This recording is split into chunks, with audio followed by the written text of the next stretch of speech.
সবাইকে শুভেচ্ছা জানিয়ে শুরু করছি। আমরা না, আমরা এই অঞ্চলের আমরা কতিপয় অল্প সংখ্যা বা অল্প আছি, কিন্তু ওনার ছত্রছায় আমরা যেভাবে 71 সালের পর থেকে আমরা আছি, সে কথাটা মানে বলি মানে শেষ করা যাবে না।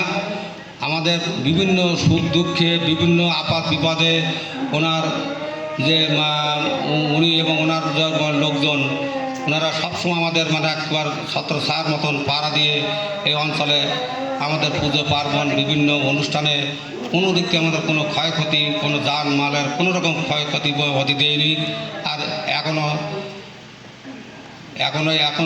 পর্যন্ত ওনার ছেলে মাওলানা নুরুল হাসান মুর্তজা, ওনার নির্বাচনে আমি নিজেই গিয়েছি সঙ্গে হুজুরি নির্বাচনে। আমি সেই প্রথম যখন আমি ভোটার হই সেইখান থেকে আমি আজ পর্যন্ত কোনো দিন মানে নৌকায় তো ভোট দেয়নি, এবং ওনার মানে কাজ আমি 10 দিন 12 দিন পর্যন্ত মানে 28 দিনে বিভিন্ন অঞ্চলে আমি ওনার জন্য কাজ করেছি। আর এখনও পর্যন্ত সেই জামাতেরই কাজ করে যাই। আমি যতটুকু পারি, হয়তো অর্থ দিতে পারিনি, তবে আমি যতটুকু পারি চেষ্টা করি।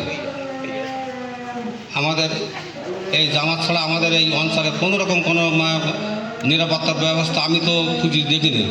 যখন যা হয়েছে কাদের মোল্লা ফাঁসির সময় ওনার আদেশের সঙ্গে সঙ্গে আমাদের পড়ায় সেই রাত 8টা মানে এই এসার নামাজের পরপরই সব লোকজন গেছে।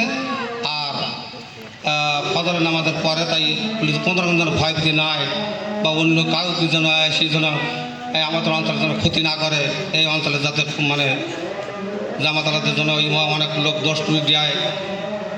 এই তো বিগত মানে আমলিগের আমলেও আমাদের বাংলাদেশে মানে কত শত শত জায়গায় ওই যে দুর্গাপুজোর সময় ভাঙচুর হয়েছে, কিন্তু আমাদের এখানে কোনোরকম এই ধরনের জামাতের